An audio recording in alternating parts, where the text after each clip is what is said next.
Hello, everybody. Welcome back to the Haymarket View. I am one of your hosts, John, here with another one of your hosts, David.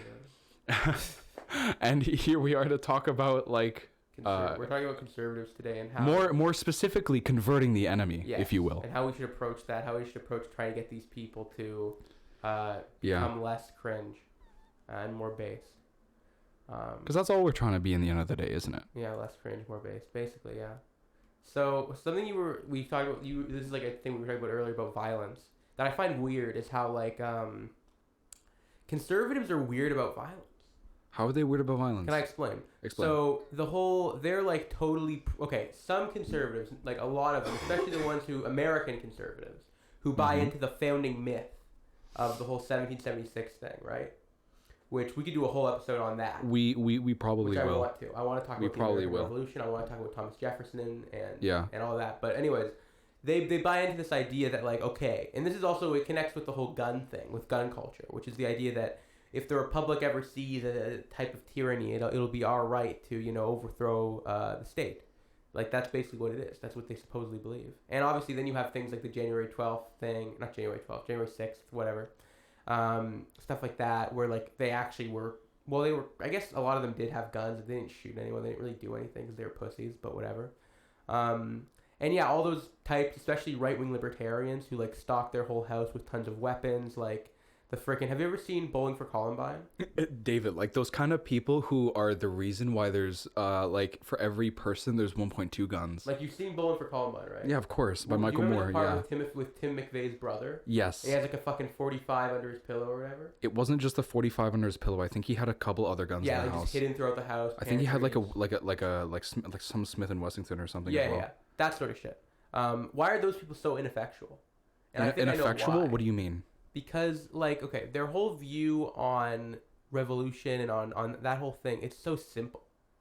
And it makes sense because the American Revolution, also, in an economic sense. Because would you agree that on some level the American Revolution was a bourgeois revolution? It was a bourgeois affair.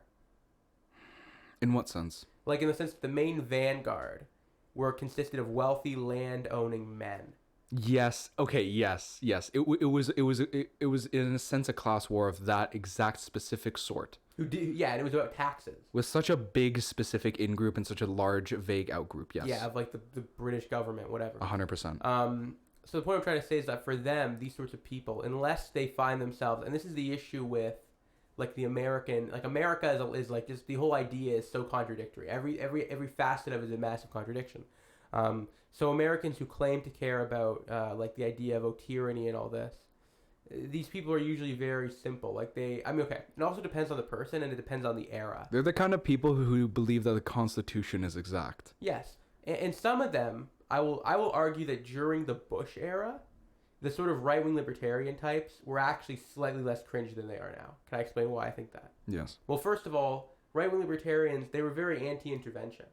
They were anti-Iraq war, anti-war in Afghanistan, anti-Bush, largely, I would argue. Pretty anti-Bush.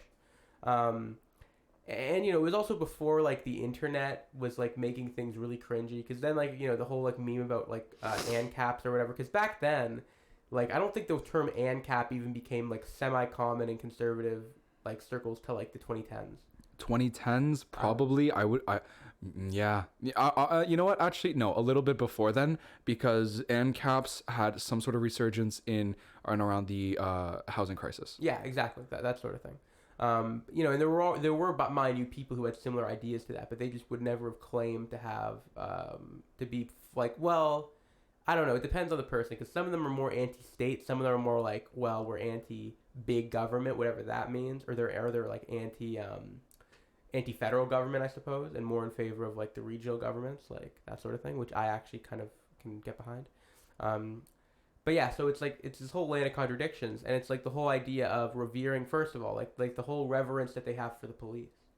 And how do they reconcile that with the police are state agents? I think that, David, respectfully, I think that there's equally a part of the American sort of experience that is both for and against the police. I know, but from the perspective of somebody who claims to be against state tyranny. Yeah. How do you justify supporting the police? So, You know what? I would actually say that the most of the people who when you're talking about the state tyranny, I would say that that would be under the umbrella of conservative, middle-aged white men in the south of the U.S. or maybe the Midwest, the Midwest or of the like U.S. Arizona or something. Yeah, Colorado or maybe. all the way up to like Montana. Sure. And then there's a minority who are actually leftist and who genuinely don't like government tyranny. But they're the actual ones who understand why we have government tyranny. It's not because of the threats of communism via the deconservatization of our cabinets, you know. Yeah. And I've also been told before by some people, this is just in conversation, and I think this is an interesting idea because it talks a little bit about like culture and about the fact that a lot of these people, the reason why they are, even though they claim to be anti-state tyranny, they're always like, oh, well, my friend is a cop. My brother-in-law is a cop, like that sort of shit. Like I've heard that IRL from people, like from family members who are like, or who aren't even necessarily conservative, but like family members who are more like like I guess you could say they're like red Tories in Canada. Red Tories. You know what I mean? You know what a red Tory is? I know what a red Tory is. Yeah, because like a lot of people, a lot of like especially middle-aged Canadians, especially from like Kitchener Waterloo area, that's like all of them are red Tories. Okay, explain to the audience what a red Tory is, though. A red Tory is somebody who is in a lot of ways, like economically speaking, very much adjacent to the Conservative Party of Canada, but who do not identify with the more conservative social values or like the religious stuff. Like to me, that's the main differentiation.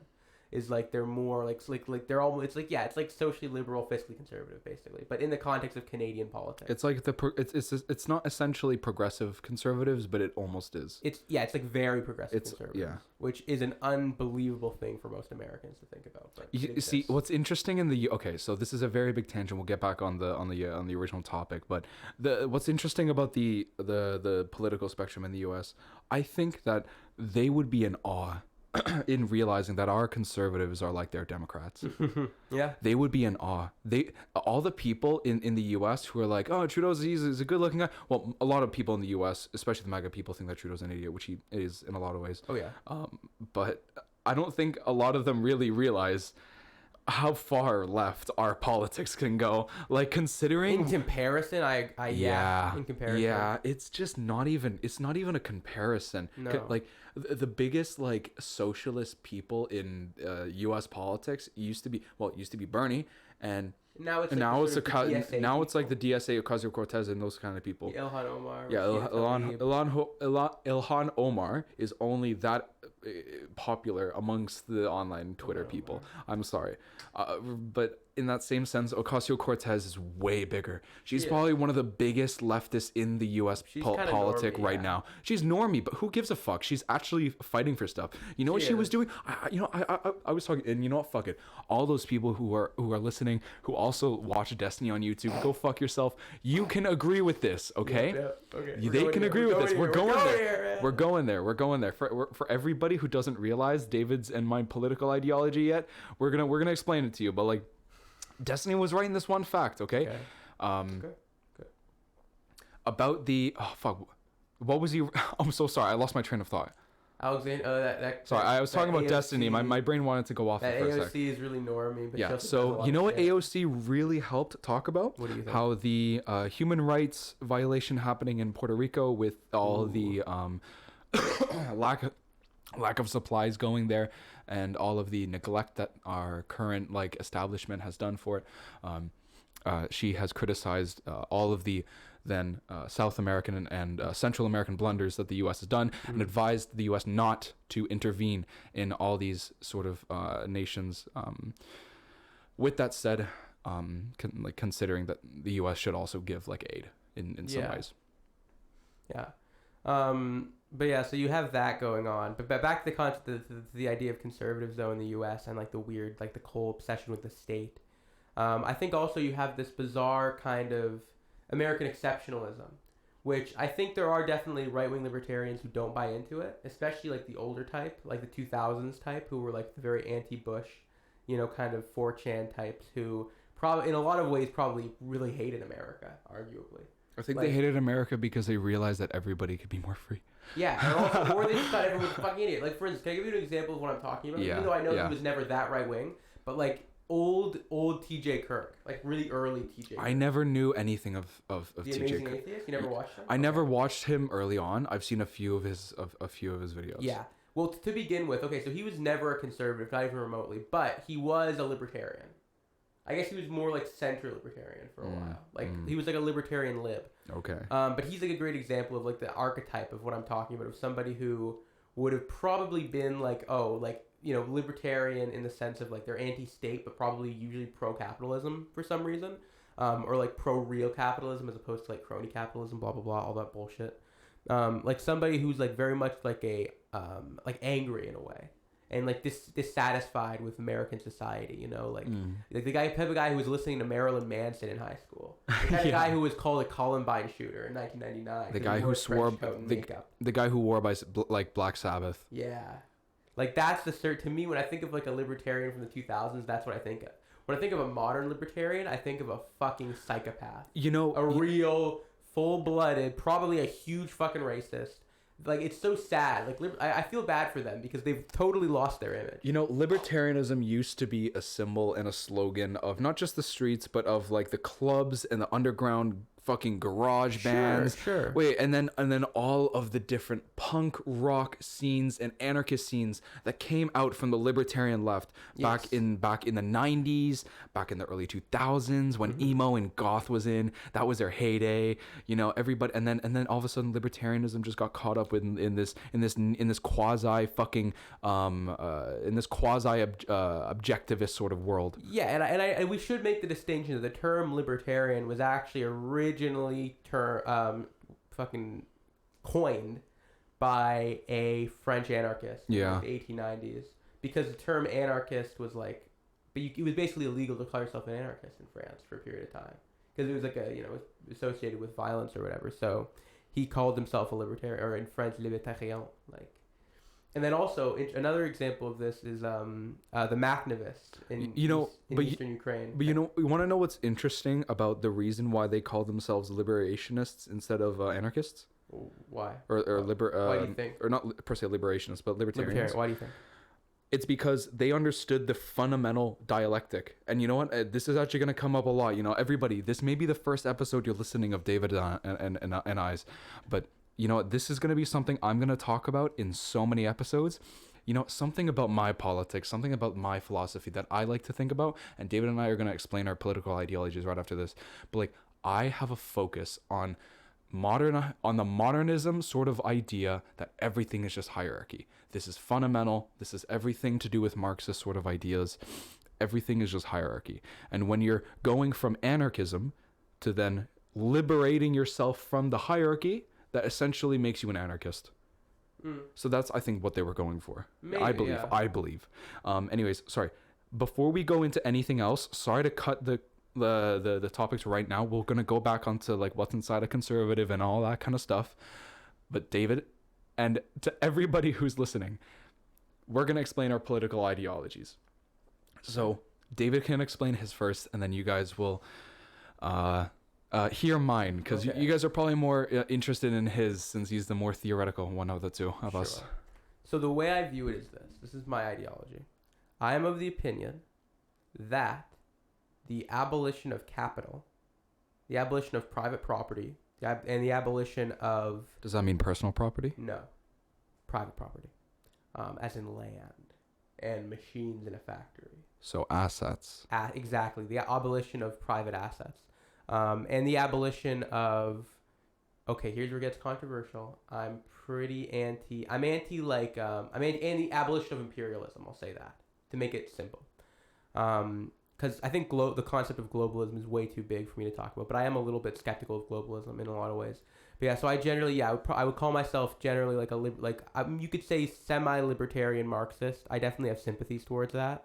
But I'm not anti-state. I think if the state can function in a way that is not overly totalitarian and overly damaging to the psyche of the people, I think that a state in a socialist society may actually be very beneficial and would probably be, in terms of defending itself, obviously, and in terms of resource management, things like that.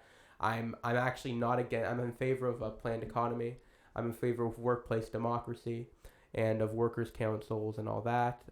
I'm generally speaking, quite horrified by our modern world. And I don't mean that in a cringy way. I mean that in like the sense of the excess of capitalism, like the fact that like everything is a commodity, everything is about money, everything's a transaction, relationships, everything from relationships to food to water to, getting a hug. Everything is monetized. Everything is about the profit. That scares me. And also the fact that we have a society of people that are so easily manipulated by the media, by whose consent is then manufactured to support imperialist wars and to basically just ignore their own issues in their own country or ignore issues in other countries in the third world, where their supposedly heroic state is actually committing atrocities or being complicit in mass atrocities for the sake of profit, oil, money, whatever it might be. And yeah, so to be honest, I would have been okay, and I know this is going to sound LARPy, but I would have been okay if I just ended up, staying in my little village in Aveiro, like if the revolution could have happened in the Iberian Peninsula, like if Franco and Salazar were overthrown in the 1930s or the 40s, and if it was just, bam, just some sort of socialist or anarchist or whatever the fuck, maybe it would probably be a loose categorization of like a mix of different ones. If that had occurred in Portugal and Spain, and if I could just, live in my little village and help around, I would be happy with that, to be honest. I'm actually a very simple person. Even though I do think technology is very interesting, technology is not a do or die thing for me, which I know is a big, big difference between me and you, because I'm actually kind of horrified by modern technology. And I think, yes, could it be useful? Of course. But I guess the other option would be to try to like moderate it in certain ways, to try to like have, okay, there are alternatives. Like just because technology is taking up so much of everything doesn't mean it needs to take up literally everything. Which is why I think we need more funding for community centers. We need more like common spaces. We need more common areas. I'm not in favor of religion. I'm actually very anti-religious, very anti-clerical, but I do think that in some ways the church was good in that regard, in the fact that you had a community. So I think we need to find ways to circumvent that. And honestly, if you want to look towards the Eastern Bloc, I mean, the USSR did that, I would say, fairly well. And other countries in Eastern Europe, and in terms of like having social cohesion or common spaces for people to replace the church environment. But yeah, it's like, to me, I think the fact that the way things are going, the fact that people are and COVID didn't help either, obviously, but I think it started earlier than that. Like how people are okay. Anyways, this has been tangential, but you get the gist. So John, you can go now. Thank you, David. Thank you. That was very good though. No, seriously though. Good like long ass synopsis on your ideology, like it's genuinely. So for anybody who's wondering, my ideology, I would classify myself under the sort of lib left quadrant in the square, if you will, and I make my stay very nicely pragmatically under essentially a lot of you guys will either be mad or understanding of this. It's a safe ass bet in social democracy or democratic socialism. That is my praxis sort of ideology. However, idealistically, I'd very much like to be a socialist, although I think the world needs to launch off from some other point before that happens, and it can't happen like under this current like regime. That's for sure. Under the new world order, if you will, like their plan under capitalism, if you will.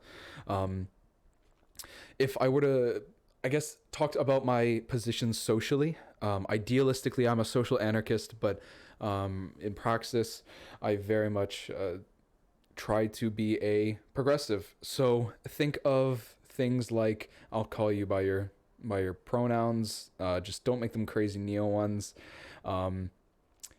If anything, I am very much agnostic atheist, not any hint of non-secularism. I very much want all sort of like mentions of like religion and state completely separate. I think Quebec has done, for example, some good in the separation of church and state. I think that the way that they're handling some things like human rights sort of quote unquote abuses by asking women to show their face to the people in the bus drivers. I think that's not something that can be excused. I don't think you can stop safety checks or kind of government sort of operations from happening from religion. I think it is simply more important. Think of it come down to, if somebody thinks that the government shouldn't come into their home, that doesn't matter. And I believe that religion is a thought, it's a belief, not any sort of like substantiative proof. Anyways, I'm very anti-religious, very high kind of modernistic approach on hierarchy. If you were to look at my social kind of look, I would describe it as a sort of Marxist view and a cynicist view, if anything. That is very common amongst David and I. We both, as you guys very much notice, we both have cynic ideas about the world, and we try to like put it out there very heavily. So I guess that's for the most part me. In terms of philosophy, I love leftist philosophers. I love social philosophers. I've read many, like Jean-Jacques Rousseau, Locke, Hobbes a little bit, only essays by him, unfortunately, though. I've obviously read some Marx, Engels, quite a bit of Lenin, actually. And on top of that, I like some other people like Plato and very much Nietzsche and those kooks like Nigel and all those nice nihilists. Mm-hmm. My philosophy, if I were to like explain it to you, it's mostly, for the most part, existential nihilism, with like more optimistic attributes. You know, I'm more like meaningless towards the ultimate goal of life, but I believe that we do have markers of happiness that we can attain either through arbitrary measures or through placebo measures. No matter what, I believe that the ultimate point of life is to make your future self proud of the past self's choices. And I guess that concludes my ideology kind of hit piece on myself. If you have any like questions or anything, feel free to leave a comment. Maybe we'll be answering any of your like questions, concerns about us, the David R.I., the podcast, anything to do with the Haymarket View. Anyways, sorry, going on to, I just wanted to make sure that we had that out there. Yeah, just on the record. Just on the record, that is what our ideologies are. That's what we're coming from. If you guys have any questions about where we're coming from, just refer to this episode, refer to that time, and it might maybe just line in with what we said. So, getting back to what we were saying, what's inside the mind of a conservative, you know? So like I said, we were talking before about the state thing, but also I think there's another level to it, which is the especially if you're like a white dude or a white kind of right-wing dude, I think there's like a weird sense of like humiliation. Humiliation of what? Why? Of because what? They don't okay, and it's also tied with the fact that is there a term for somebody who's class illiterate? Is there a cool term for that? Is that just American. Lumpen? Can we just call them lumpen then? Lumpen. Okay, sure, we'll call them lumpen. For those who are lumpen, who are completely class illiterate, who are lumpen over they here. don't know why they're being screwed over. They don't understand it, so they kind of that's what's really emasculating them, but they don't realize it. So then they try to claim, oh, there's other things that are this is the reason why I don't have time to like have a hot girlfriend is because of the Mexicans. Like that's the sort of the way they talk, the way they think. Is this, and then they go for the scapegoats. They go for whatever it is. They blame. I mean, in the U.S., a lot of it's like Latin Americans. It's like the kind of thing that you used to do when you were 6 years old, and when you didn't have a girlfriend in grade school, you were like, "Oh, Justin Bieber stole all the girls." That kind of shit. Because that's all they'd be talking about, you know. Or it's like, but also they have this weird obsession with going extinct or whatever, and that also applies to the far right. But I think it's something that for American and European, even moderate conservatives, I do think they have a little bit of that in them. That weird obsession with like extinction or replacement or whatever. I don't know. David, I genuinely think half of them, if like you push hard enough on their strings in life, would literally just become a cuck for like Arab and Mexican people for the white replacement.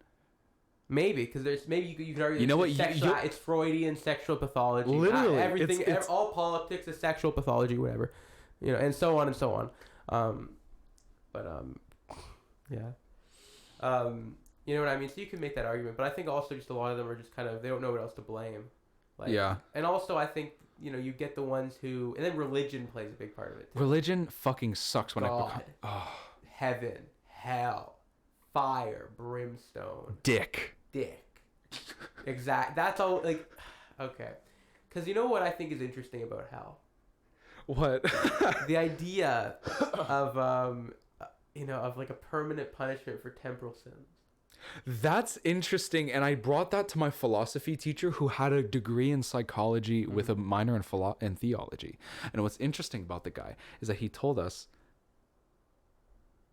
who cares? Can I ask you something?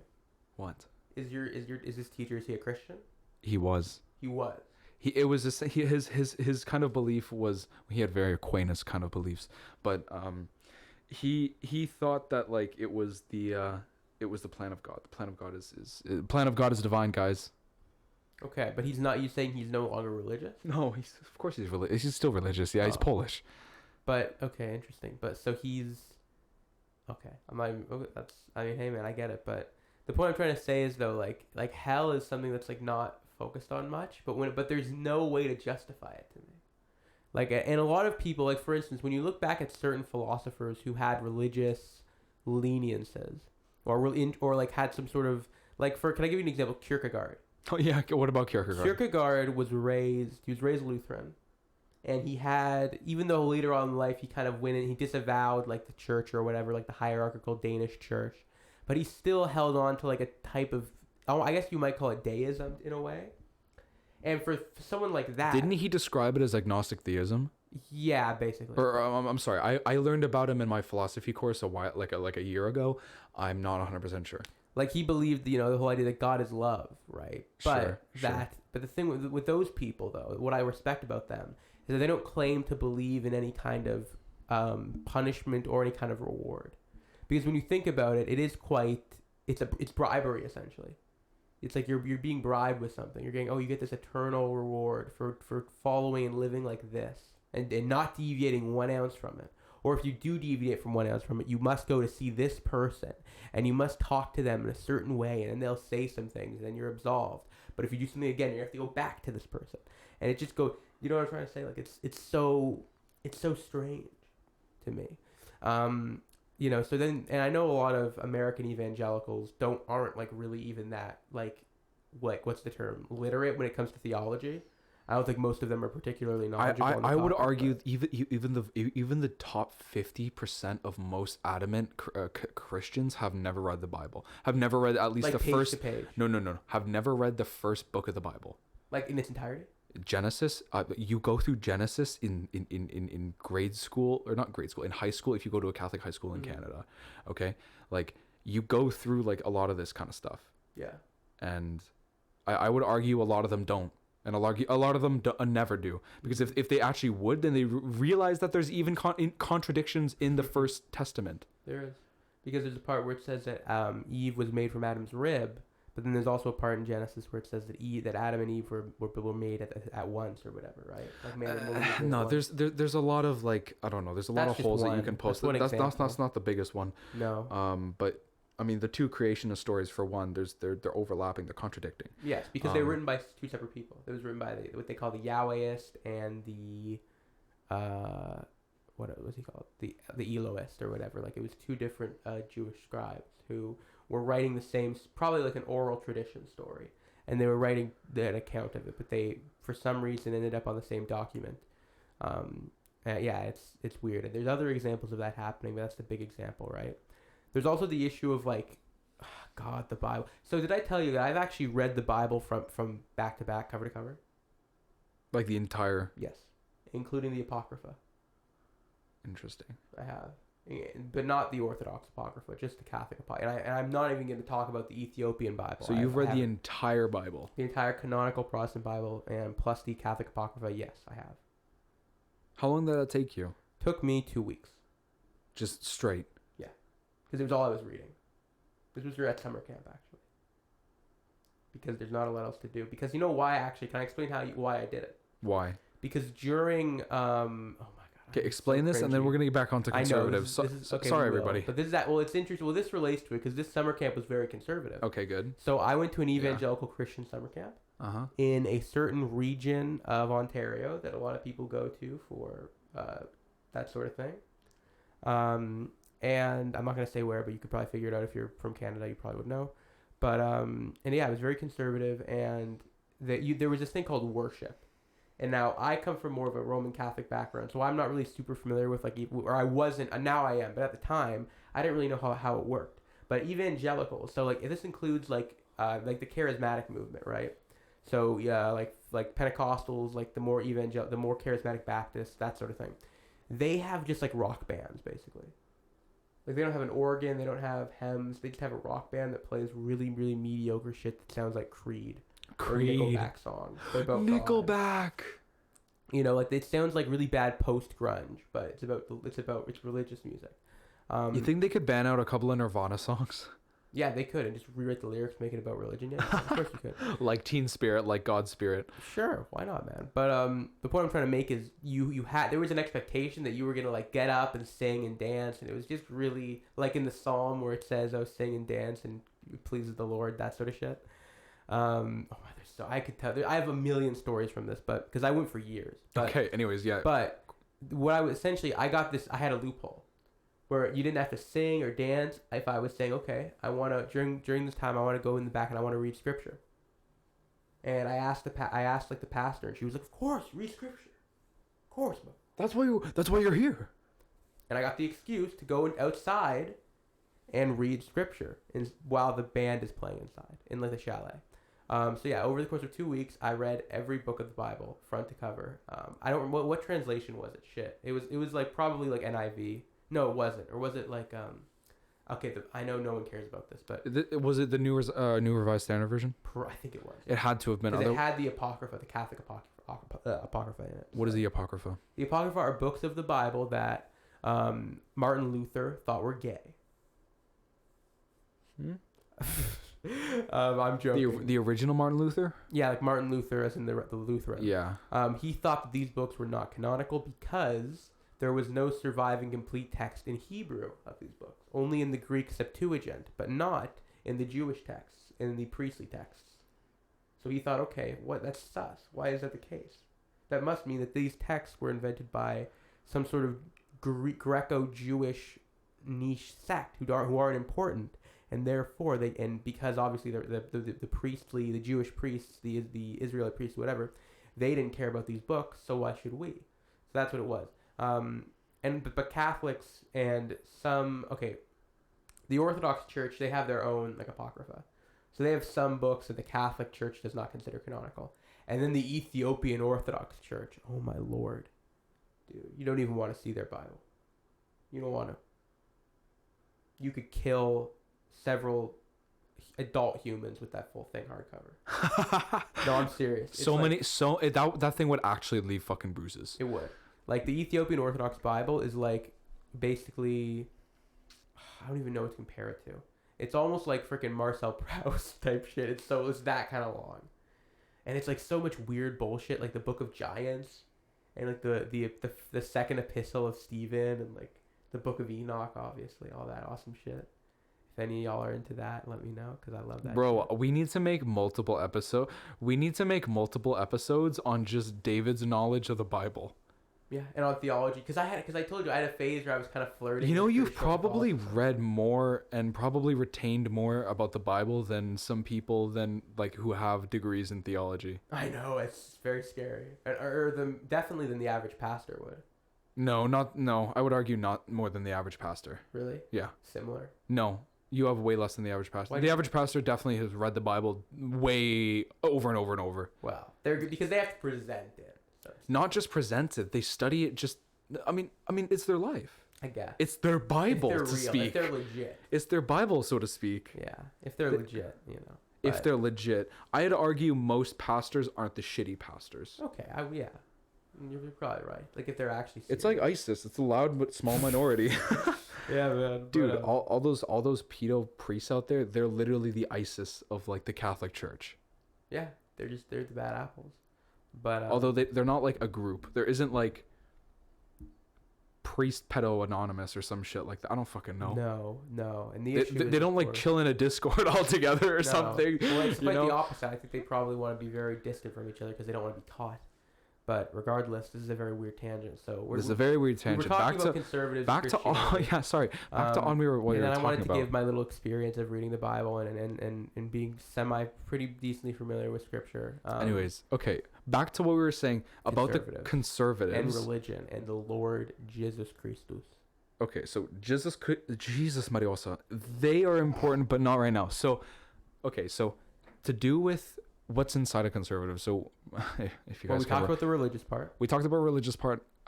I want to go a little bit more into the traditional aspect. Ooh. So I feel like the social traditional aspect of the way that the conservative mentality has been preserved is very much the key to why it has lasted for so long. So I would argue that with the evolution of the with industrialization and with the revolutions of steam, electricity, internet, and now like Internet of Things, like different devices talking to each other, I think the old ways are going out more faster than ever. I think that conservatism needs to rely more heavily on traditionalism now more than ever. This is very true in social cases, at least. Economic, at least in the West, they have a way easier time holding hegemony in terms of the capitalistic sort of ideals of conservatism, but the way that they have internalized the conservative reactionary idea of the 1960s man in the house with the white picket fence. That's not just a very waspy white thing to think. It's a very American thing. It's a very American thing to think. And I remember Biden and other people have been talking about it in the way, not necessarily of that, but, or maybe it wasn't Biden, but some politician talked about the American dream in that way, but not in that way, but of having fancy cars, having money, all this kind of stuff. Like, it's all just too resemblant to the conservative. So how do you combat what's in that? I would argue you just present them, you do brute force, present it as much as you can to give an idea that traditional thought doesn't have hold in any moment.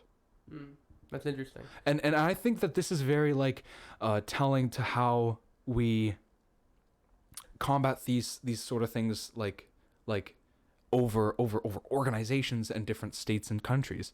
Like the way that we've introduced legislation, the way that they've filibustered trying to put through legislation, and how we've just tried to, and we as in the progressive sort of movement socially, have tried to put in some things like Bill C-16, stuff like that, where it's a good thing where pronouns and people who are under different gender sort of gender expressions, like they can be like more radically protected. Sorry, I think it's more or less the more popular you get these things with everybody, the more you chant it, the more it'll break down traditionalism. Because what breaks down traditionalism? It's change in thought at every moment. It's breaking that habit at any time it's there. And at any time may mean at all times. Okay, interesting. No, I get what you're saying. For me, I have a very different approach to it, or at least this is my theoretical approach to it for them. To what problem? The social problem, or the what? Social problem, yes. So with conservatives, they appeal to the whole traditionalism, and we're not just talking about conservatives, but also members of the far right. They also appeal to this, and it depends on the country, blah blah blah. But they have the whole idea of reject modernity, embrace tradition, that sort of thing, and this idea that the reason why this is happening is because of the modern world, and it's so degenerate and blah blah blah. They use the word degenerate a lot. They like to say that, but there's one thing that they never refer to the degeneration of. There is one thing they don't want to, which is capital, and within the economic sphere. You know what I mean? Like, you have this whole idea of oh yeah, these people are so degenerate, blah blah blah, but hey, give us money, buy this thing, buy product, buy consume. It's those conservatives are the most laughable to me. Most laughable. Especially when you now you might be asking, okay, what's the leftist response to this? And for me, here's my opinion. I think we should counteract that by saying, okay, yeah, reject modernity. Because modernity is neoliberal capitalism. Modernity is an antithetical to socialism. I agree. Reject modernity. So are you saying that in order to take them, you take them with their own, like half of their own rhetoric? Yeah. Make them actually think about what they're saying. And because, oftentimes there's a whole idea that people are like, people have half of it. They have half of it right, half of it wrong. They're so close. They're so close to being right about something, but they're just not there. David, I'd agree with you, only that I would argue that doesn't work in cases of radical right kind of thought. Because they view Marxists as their eternal enemy or whatever. Yeah, they can't be pushed over that easily. You're probably right. They can't be pushed over so much as like you meet them halfway, because for a lot of conservatives, and I would argue for even as much as, and we'll get into the different sects as this video goes on, but if we go into the different ones, like even paleos, if you go into paleos and then you just say, hey, we'll meet you halfway, they'll say no. If I meet them halfway, that's how communism gets in. That's unironically what they'll say. I've had debates with conservatives, with friends of families, where they've basically said, you introduce that, and then they'll introduce this, and they'll introduce that, and I'm thinking, bro, they're just trying to get civil rights for these people, and they're thinking, no, they're trying to get the communist sort of world going, and there's no reasoning with these people when they get so radical. So the best thing to do is brute force it with implicit and even explicit kind of mentions in media and consumption. Like, fuck it. If it needs, put rainbow capitalism on some things. Yes, we all hate rainbow capitalism. It has its bad things. But respectfully, it does get everybody thinking. I find that the thing you're talking about to be one of the most perplexing. Why? That's it. I mean, I know I'm saying that too much and it's cringe, but like, there's a lot of things about people on the right that I find fucking perplexing. And that's one of them. Is that they won't get pulled over? No, the equating of like LGBT stuff with communism. That's because do they not know that like Stalin literally like criminalized homosexuality in the 1940s? Do they not know that like in the USSR and like the Warsaw you wouldn't be caught dead with pink hair? No. I mean, especially not a guy. Mind you, like the whole thing with Stalin, that didn't last that long, but he still was like, he was a little bit homophobic, and like what I'm trying to make is that, in that world, the communist world or whatever, I mean, it wasn't like the worst place to be gay. And you could argue in some ways it was slightly preferable to being in the US and being gay, like in like the 1970s or the 1980s, because there wasn't the same religious taboo around it, because people were a lot less religious. But it doesn't mean that it wasn't still kind of seen as being kind of like, it doesn't mean there wasn't discrimination, because it was still like a traditional, it was still kind of a traditional society. It was just a new traditionalist society, the new Soviet man and woman. You know what I'm trying to say? So to them, I ask, okay, you think that, but why, like, and this also applies to them who think, like for instance, if you're a paleoconservative, like, do you think most paleoconservatives are anti-capitalist? No. Then why, that doesn't make sense to me.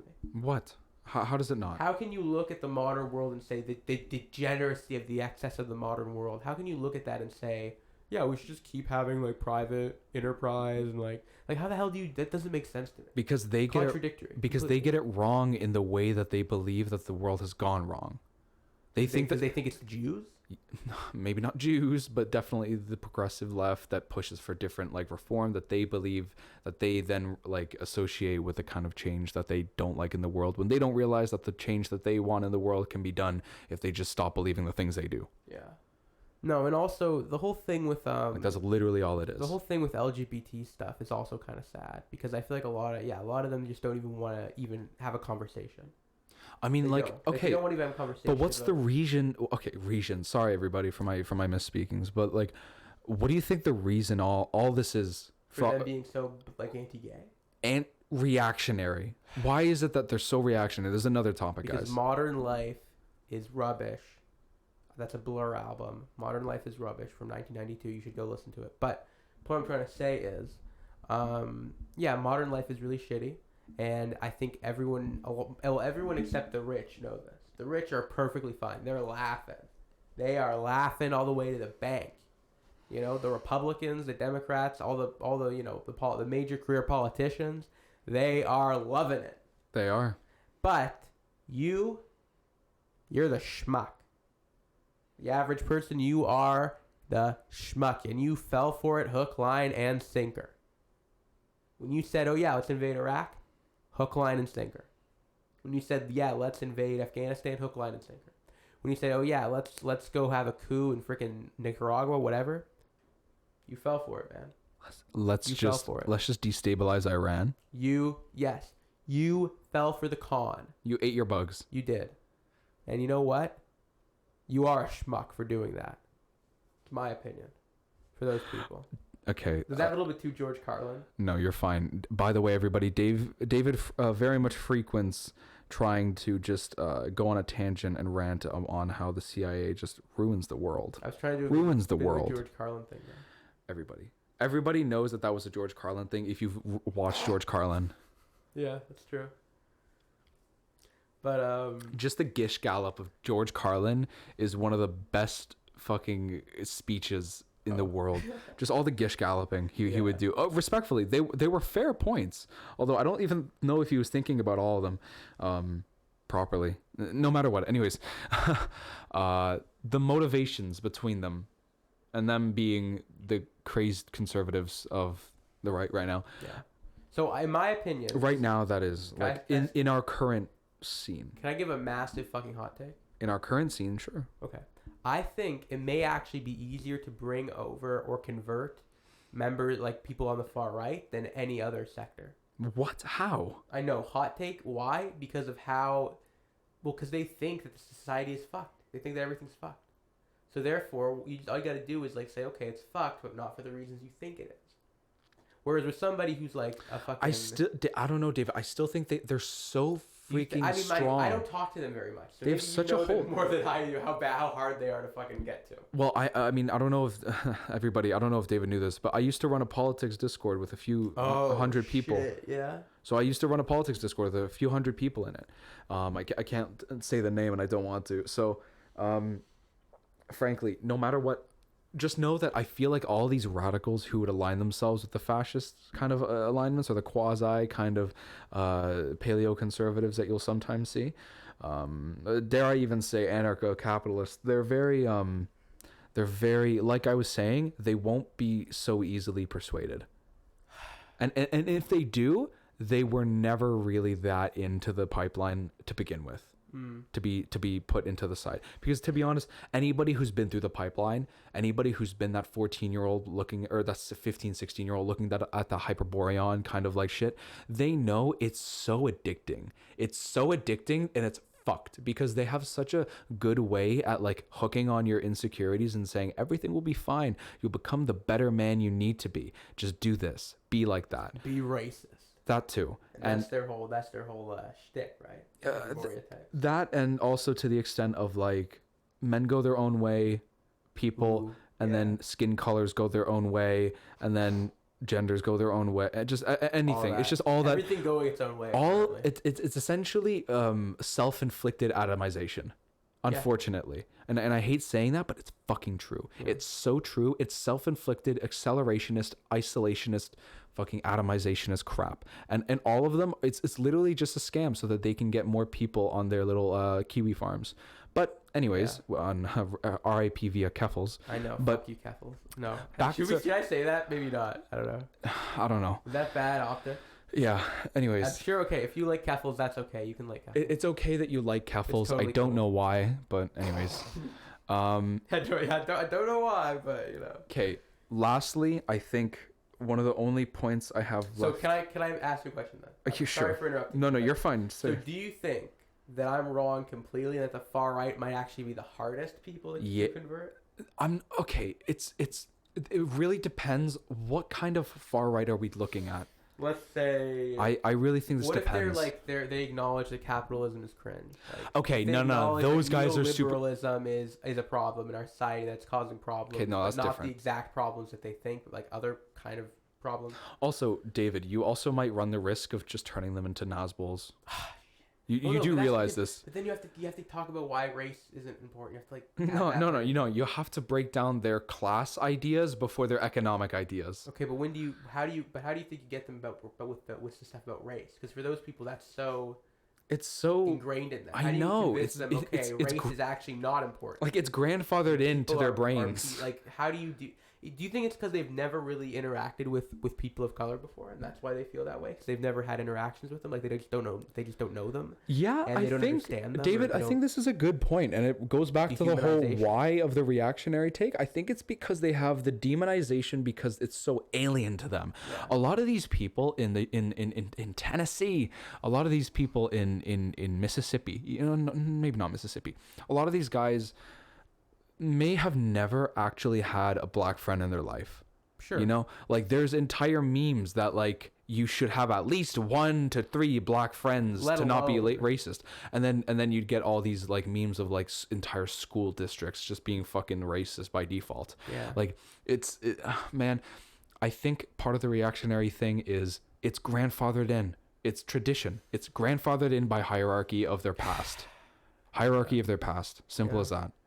And also because tradition is cringe. Tradition is cringe, but not to them. Cringe. Well, I mean, tradition. They don't think so. Wait, can I say something? They don't think so. Tradition for tradition's sake is cringe. Tradition for the purpose of because it's good is not cringe. But if it's just tradition because it's tradition, that's fucking baby shit. Yeah. Like the fact that like the royal family is still a thing right now, that's really fucking cringe. Yeah.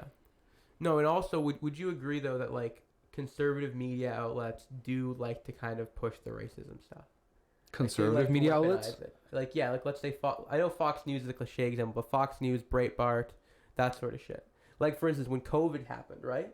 Those were the articles that were all talking about how, like, basically making these really dehumanizing articles about Asian people, about how they eat bats and how, you know, that sort of shit. You know what I mean? Sorry, re-say that sentence. What? Oh, sorry. But do you remember when COVID happened? Yeah. And all these like right-wing media outlets were like constantly having all these stories about like China virus and like how they eat bats, they're savages, like that sort of rhetoric. Yeah. And how it led to like this really like negative like kind of environment for Asian Americans and Asian Canadians, etc. Mm-hmm. Where they were kind of being looked at and discriminated against, scapegoated, etc. Like in a very, very severe way. Like it was our own little red scare. It was in essence, but it was, like I said, very racial. Like it was like an Asian scare essentially. Sure. Or even the way media sort of like right-wing media always uses like gang violence to justify fear or distrust of in the black community, or the way they use illegal immigrants or drug cartels. Like it's all, you know what I mean? Like it's all so obvious.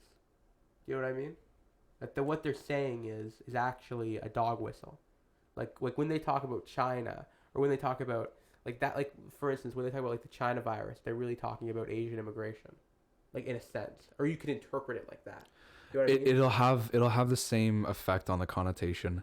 Yeah. But if you're someone who's in that mindset, when you hear China virus, you could interpret that as being, like you could then take an anti-immigrant stance. Like you could. Yeah, 100%. Or with the whole thing with like, oh, there's cartels. Oh, that must mean that we can't trust Mexicans, like that sort of shit. Or there's gangs, that must mean we can't that, you know, blah blah blah. The point I'm trying to say is, right-wing media outlets that aren't even necessarily overtly far right or openly far right still perpetuate very obvious racism. Like it's very, very blatant racism, but it's the whole dog whistle. It's Southern strategy, right? It's like mask it and that whole thing. So yeah, you're right. I do think that's something that is very hard to get people to give up on. That's a hard one for them. And also I would say religion and the whole idea of like what's sin and that sort of shit. That's also kind of hard. Like to get someone to admit, okay, maybe sin is kind of stupid as an idea, and maybe, you know. See, I'd argue you'd have an easier time convincing your average Catholic that Jesus. No. That like there were. I would argue you could probably convince your average Christian that the Big Bang happened, then that there is no such thing as sin. I would argue that. Yeah, you're probably right, unfortunately. Because sin is so foundational. It's so foundational to thought. It's as foundational as bad things itself. Yes, but can I rephrase it though? Yeah. Okay. You could say sin doesn't exist. But this is something that's very important when talking to the religious right. You have to acknowledge, you can still have morals. You can still have ethics. Even if you don't have any sort of belief in a God. Do you know what I mean? You can still have that. Doesn't mean, you know, because like there's a lot of them, like the whole idea, they get obsessed with moral relativism, and they seem to think that anyone who isn't religious doesn't know how to distinguish between what right or wrong. And to me, I think that's absolute lunacy. It's like, of course you can have morals, you can have ethics. I have morals. You know, I don't know if you believe what you believe in terms of like the idea of objective morality, blah blah blah. Stephen Bottle. I don't believe that there's an objective morality. I do, personally. Why? Why? Because I'd need to hear the argument for an objective morality. I don't have a good argument for it though. Then you can't claim it. I just believe it. Then you can't claim it though. I believe it because you can't actually claim that though. Well, I believe it because it's like linked to ethics. Like I think it's immoral to do things that are unethical, or unethical things are immoral rather. That's a modernist belief. That's not a. Well, no shit. I'm not religious. No, I know, but like that's not a. It's not convincing. Yeah. Well. That's barely an objective stance on morals. That's more of a, like a if-then stance. No, what I'm saying is that if something, like the way I view it is that if something negatively affects people or negatively affects society, like it's immoral. Like I think punching somebody but how do you for no reason is immoral. But that begs the question of what is negative, and that's what morality. We can discuss that. This is the point of philosophy. No, this is the point of ethics. Or ethics specifically, but yeah. I'm sorry, you're way more well versed in that kind of thing than I am, but the point I'm trying to make is I think you can have objective morals without a God. Yeah. Even if it doesn't, you can say, oh, it doesn't make sense, blah, blah, blah. Is it logically consistent? Maybe it isn't, whatever. Oh, by the way, everybody who, I might have missed this in my sort of ideology open, but in terms of ethics sort of stances, I'm a deontologist with rule utilitarianism. That is a beautiful stance. Fight me. Anyways. And I also actually am quite sympathetic towards utilitarianism. What kind? I guess more John Stuart Mill style, like kind of 19th century utilitarianism. So rule and negative. Sure. I think. Yeah. Because I'm also partly a negative utilitarian. Negative utilitarianism. Anybody who doesn't know, it is one of the most based ideas ever. It is essentially the idea that to actually progress the world, all we have to do is make the negative experience better. So make the worst experience a more pleasurable experience, i.e., make the standard of living better. I agree. And that is negative utilitarianism. And then rule utilitarianism is a deontological, so duty-driven kind of utilitarianism, way of finding worth in society by or morality by worth. And it essentially says I have a duty to do good under certain criteria. And that is what I like to say, that I like to do. It's not the criteria of law. It's my own criteria. I make it based on the situation I'm in. But that's essentially my moralistic stance. If you want to fight me on it, you can. It's not too complex, and I haven't given it as much thought as I probably ought to. But you know what? I'm open for interpretation, so anybody can tickle my brain for it. Anyways, sorry, David, what were you saying? Okay, the thing I was saying though is that for these people, yeah, if you're talking to them, you have to be like very clear about that. That yes, I do believe that there are things that are wrong. Yes. Like a lot of right-wing religious people, well, one thing that they're obsessed with is pedophiles.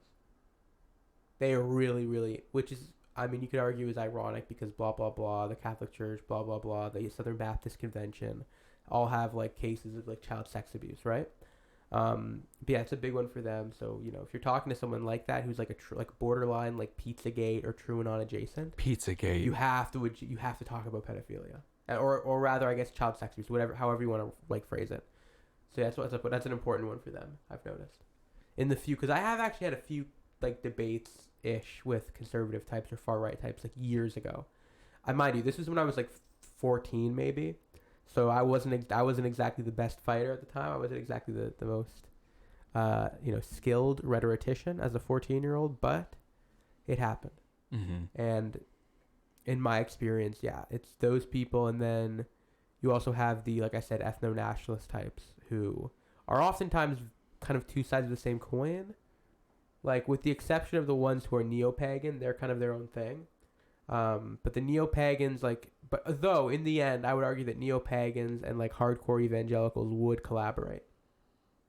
Maybe. Unquestionably. Maybe. Because it wasn't, like, the whole... For instance, can I give an example of this? Yes, but really quick. I know. Okay, Capitol Riot.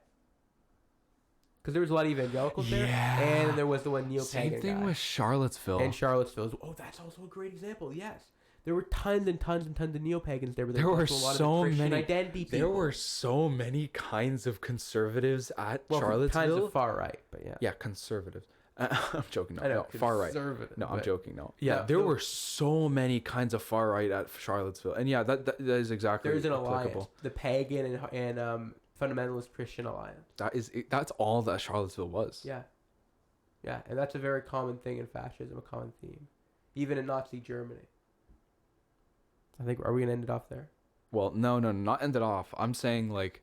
Or get to the next subject. We should get to the next subject of like. Different categories. Understanding thy enemy. Okay, we've been trying to convert thy enemy through brute force means and going through endless tangents. But the different categories. Let's try to attack all the different categories. How do we attack the categories, David? Well, we have to look at it like this. You have the moderates, as in what would be typically called. Is good, yeah. As in what we typically call in most countries, like conservatives or progressive conservatives, or whatever you want to say, center right, let's say. And then you have everywhere from them to actual to the neo-Nazis and to the self-identified fascists, guys, fascists, self-identified fascists, whatever they might be, of the Italian school, the Francoist school, the Legionarists, the Ustasha, and so on and so on. Though you have to like look at it like that. So you got to like break it down and see, okay, who am I talking to? Are they a paleocon? Are they a center right normie? Are they an actual neo-Nazi? And you have to ask that question and say, okay, how do I? Well, first of all, what kind of rhetoric should I use? How should I retort what they're saying? How should I debate? Should I try to use objectivism? Should I try to make an appeal to emotion or an appeal to some sort of other shared potential thing? Like if you're talking about, like I said, societal issues or like social issues in terms of like people like isolation and loneliness, those are things that I would argue are common that everyone can agree is bad regardless of your political views. Funny enough, I feel like you can show unless you're like a either milquetoast conservative or milquetoast lib. Okay, funny enough, I feel like to what you were saying about they like want it because money. To what all these people have an underlying denominator is that you can probably prey on the fact that their atomization can be accelerated in some way. Yeah. Usually, funny enough, by just the the actual carrying out of their ideology will usually spell their own atomization. Especially if they're like conservatives or objectivists, if they're very far radical right, also paleocons as well, you'll find that they get into a social paradox where like they try to keep defining what is a man in respects to everything else around them, and then everything else becomes redundant, and then everything else has to catch up. It's essentially education inflation, but with manlyhood. So there's a lot of like underlying like problems that you can attack these kind of like sects through, and most people don't really realize that they can be used every single day. Everything from figuring out that your coworker is a little bit more frustrated with things, make him more frustrated with things. Sorry, not to be a little bit more like misdemeanor about my like political violence with my political violence, but I still think that these people are useless human beings. By and large, a lot of them are. But anyways, more sects. Let's go. Yeah, some more sects. So, for instance, with the people who are like the objectionists or whatever, the Ayn Rand types, those people are hard because they're probably the most pro-atomization, because they're anti any kind of common thing. They're anti-common, and they're pro-privatization. Because at the end of the day, the end goal is profit, and atomization is really good for profit. It just so happens. It's great for profit. What's the deal with atomization? But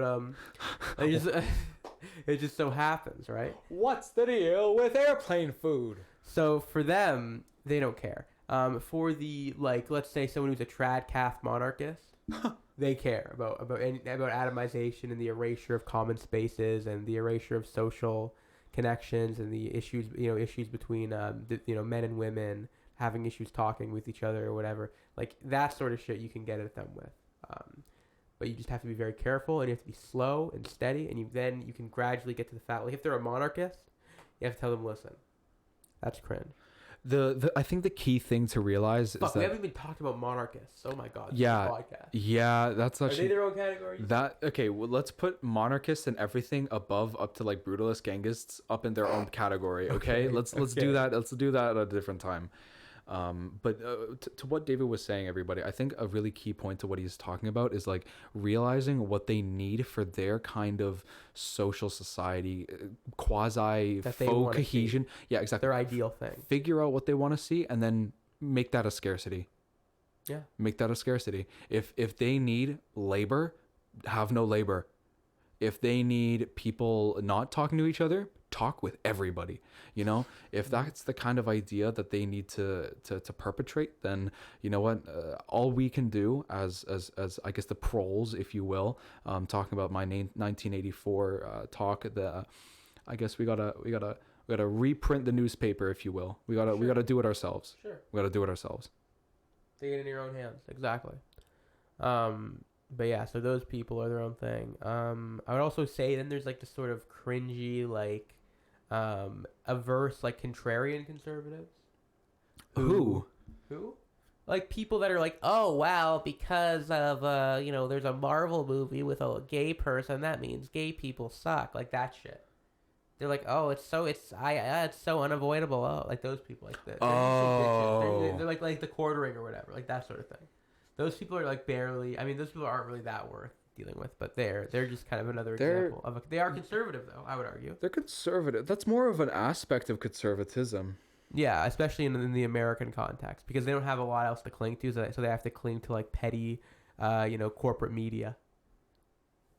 Because they don't really have any other culture to they can't cling to the Notre Dame Cathedral now, can they? No, they need to cling to She-Hulk.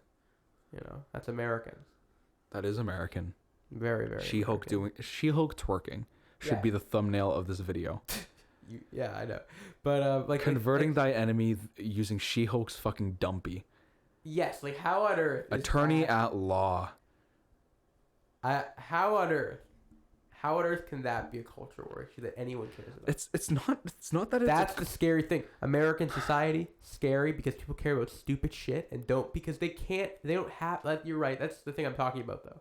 Because whenever like European right wingers talk, they're always talking about like, oh, the Notre Dame Cathedral, or oh, the freaking palace of the Arithmocrocus and all that shit. Whereas what do the Americans have? The world's biggest freaking ball of yarn to cling to? Like, no, obviously you have to do the She-Hulk thing. The largest manufactured rubber ducky. Yeah, like what else is there to defend? What other great monuments to American civilization are there besides the fact that they made the Japanese want to play baseball? What else is there, really? And that the Chinese eat more KFC than them. Yes. What other monument is there to American culture? And that's the thing. Like, American conservatives are a different breed. They're so like. I feel so bad for them. Yeah, I feel so bad for them having to cling to nothing now that the American dream is gone. Versus, like, let's say, like, I don't know, fucking Hungarian conservatives or some shit who have like centuries of the great Attila, the fucking conqueror, who. All that shit, like they can masturbate over that. David, do you think that the way that the conservative sort of paradigm through the past 50 years have shifted from the men take care of their own sort of families to men take care of their own interests and e-commerce businesses? That shit. And their fucking Tate Hustlers University shit. That's not traditionalism. That's not being a fucking. But the thing is that they'll equate that to being the real man now. They'll do that. That is beta shit. It is. Everybody, David took his glasses off for that. I don't know if you could hear that in post. It is low key. That is low value male shit. That is low. There. It's not the low value male shit to do your own and have a hustle. It's low male to do it and also and have not focus on your family at all. Yeah. And not have children and be like, I don't want to have a monogamous relationship. Okay. I want to go to Romania. Hot take: leftists should also be into the whole. Yeah, we should have as many families as we can. Yeah, I agree. Yeah. We should. Which is unfortunately a very scarce fucking currency in today's leftist culture. Nobody wants to like step up and do the things that they'll secure a civilization for leftist children. Except for so to speak. Yeah, except for people on Red Scare, there doesn't seem to be men who care about. Oh my god. Okay, David. Okay, everybody. David frequents Red Scare every few minutes. r/Red Scare. Yes, I do. And every few minutes. One of my favorite subreddits. But I mostly do it for the art and the culture. Like I have to show you something. I don't know I don't know if y'all could tell about the everything about him, but he's very much a Redditor. David, in the best way. I like Junji Ito. What is that? The mangaki. Who the fuck is a mangaki? The manga guy. The manga guy? Yeah, the guy who did you know the one that's what is it? The crevices in the mountain and like people go into it and it's like shaped like them. No. You know the one that's like Uzumaki or whatever. Like I've heard Uzumaki before. Yeah. It's like horror manga stuff. But there was like a post today about that, and I was like, oh, that's cool because it's Halloween. Okay. Cool. I know, stupid tangent. I'm so sorry. You're fine. The point is, Red Scare is one of the only online like leftist spaces that I see people actually talking about being like, oh my god, I can't wait to have children.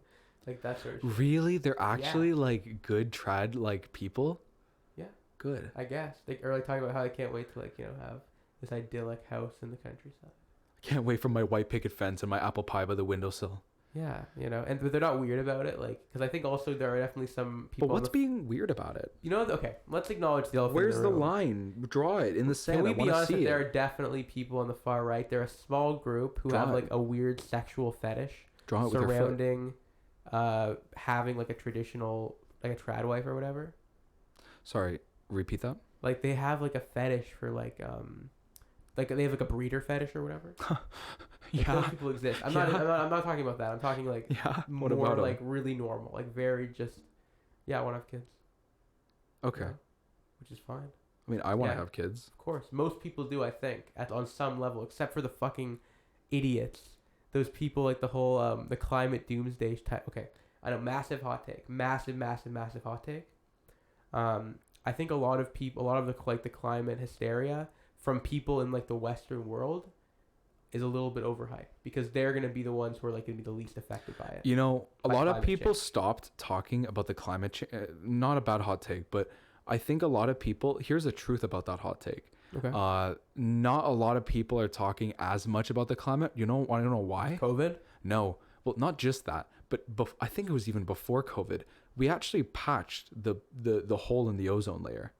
Oh. It was fixed. It got fixed. Everybody, look it up. The ozone layer got fixed. So now that's not. But so now it's like climate change is not as bad as we were thinking. Well, no. All I'm saying is that there might be some reason to believe that those people saying, "Hey, I don't believe we really just have 5 years. We probably have like 50." They're probably right. We probably do have 50. We probably don't have 5. When you say 50, you mean 50 years to prevent further damage? Yeah. I think that the world has gone through that, like all those scientists who are like, okay, we actually have 500 years. Let's say we have 50. Like, I literally believe that conspiracy about climate change. Years. No, I believe there's 500 years. It's probably 500 if they're saying 50. Probably. But also, like, I feel like with talking about climate change, though, the people who are going to be affected by it the most, people in the southern hemisphere. They are. So people in South America, Southern Africa, and then the Oceania are going to be overwhelmingly affected.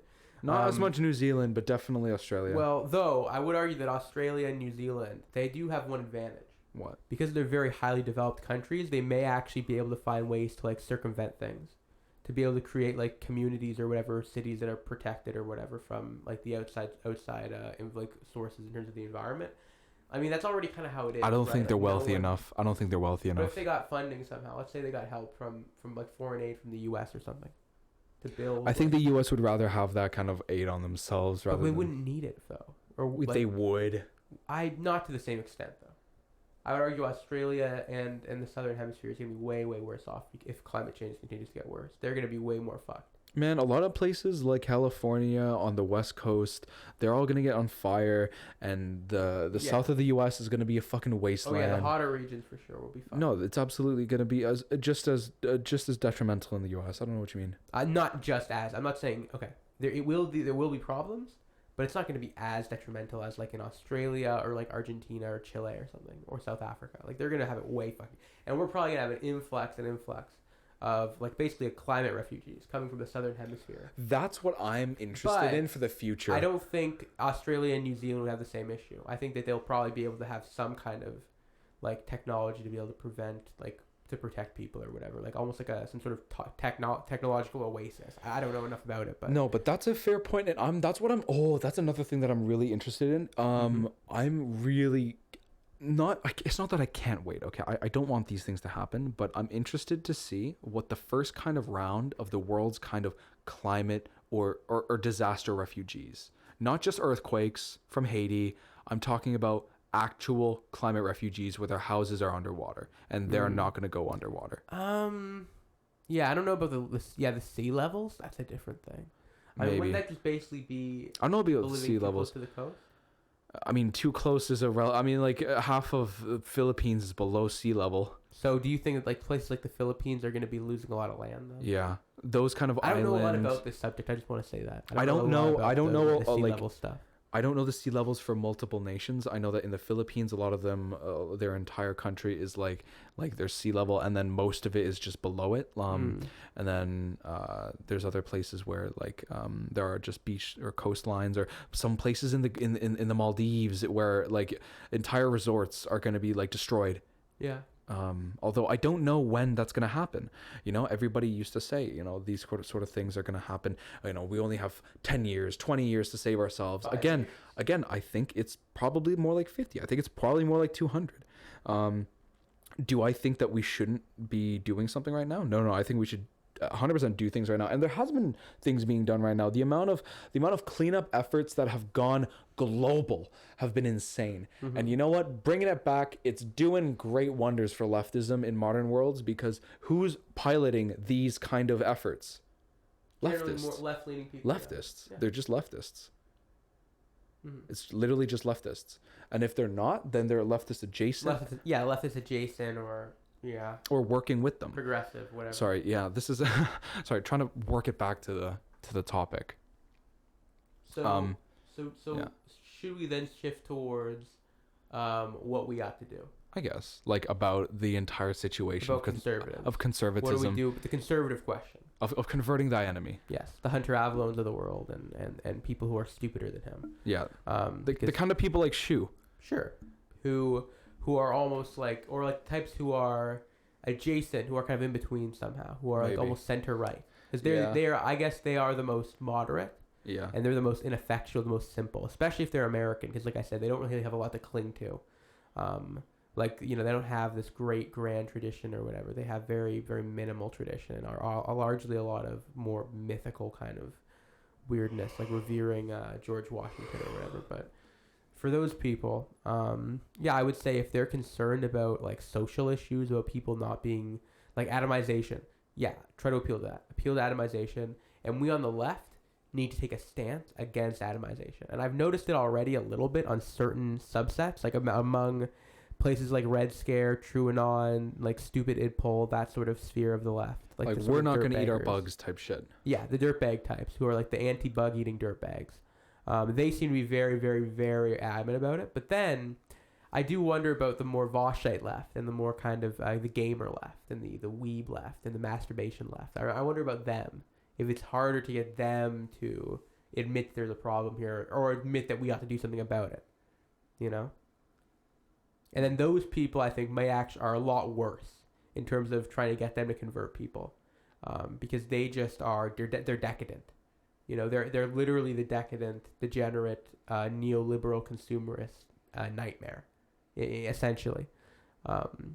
Whereas someone like the more based Chad, very high value and very intelligent leftist on r/. I'm a high value male. I'm a high value male. Whereas we have the sway. I know that's super fucking cringe, but I'm just saying. That's literally what they sound like. I know, but I'm just saying, like, if you're like, the type of person who's really into that sort of side of things, like if you're like the type of person who's like, I just want my pod. I want a pod. I want to eat the bugs. I want to like VR porn, that shit. And you identify as a leftist for whatever reason because you watched a fucking Xanderhal stream once, I'm sorry, you're just not really that good at convincing anyone. I would not send you to convert somebody. That's like sending an alcoholic to be a missionary. In terms of conversion, I think we ought to send people who know what they're doing. Yeah, people. If you want to have dialogues, like between, let's not even say conversion, just dialogue. and like trying to that's the goal. The goal is to get them to change their minds, but like you have to take it slow. Well, let's not purity test dialogue. Let's slow down. Yeah, and have like an open discussion. No, as in like David, like let's slow down. Let's let everybody have discussions about it. Let's just. I would argue just let's make sure that there's some way of. No, there's no point regulating how the conversations look. I think in the open marketplace of ideas, conservatism kind of sometimes wins sometimes because it preys on people's wants. Unfortunately, those simple wants. The simple wants. Play on people's simplicity. Unfortunately, for those simple wants, if you actually have a leftist who knows what they're talking about, almost all of the time they can be beaten out. Yeah. Yeah. Anyway, sorry. But yeah, so, if you have somebody who actually has chops, actually has some teeth, 100%. If you have somebody who knows their CIA ops. Yeah. If you have somebody who just, because then there's also the difference is that, and this is something that conservatives don't like to think about, is that the fact that there's like that, with like on the left or whatever, the online, even the online left, you'll get people who are just culturally leftist and people who actually, it's like the whole thing that this is something that Murray Bookchin, the very well-known libertarian socialist thinker, came up with, the idea of lifestyle anarchism versus like political anarchism. You know, the distinction between people who are just culturally like they like the aesthetics and they like the phrases and everything like that, but there isn't really anything particularly radical or anti-capitalist about them, or even working class for that matter. In fact, it may in fact be the opposite. These are people who are largely swayed, like I said, by phrases and aesthetics and culture, lifestyle. You know, these are the people who are, we're gonna go to a squat and we're gonna freaking drink our own urine and we're anarchists, but we're not actually gonna do anything about class politics. We're not actually gonna, because we don't even have a fucking job, like that sort of shit. That to me, that's like lifestyle leftism versus political leftism. And to me, I'd argue it's largely those people are actually lumping. They're actually lumping. They're lumping, but they don't even know they'd be lumping. They'd be lumping and they don't even be knowing it. You know what I mean? No cap. No cap on Jose. Yeah. I think that's all she wrote, David. I Yeah. think that's all she wrote. Probably. Damn. Well, anybody who's listening who got to the end, thank you very much. You're a very patient person. You're a very patient and very allowing person for having us, speak in your ear for an hour and then some. Yeah. But anyways, I guess this has been a good episode. We've done topics of conservatism, converting the enemy, if you will. You're like fucking Nicolas Cage right now. Converting the enemy. What? My hair is a bird. Your argument is invalid. My hair is a bird. Your argument is invalid. I do not know where you're coming from. Okay, no, I'm sorry. I don't know. Say like Vosh for a second. I don't know the meme. Anyways, thank you guys very much for watching the Haymarket View. If you guys want to know more, make sure to click our links at the top right of our YouTube page and or in the bio or description of wherever you're listening on. Sorry guys, no, David just showed the meme. So anyways, have a good one, you guys. I've been John. And I've been David. And we are the Haymarket View. We will see you guys on our next video. Bye-bye.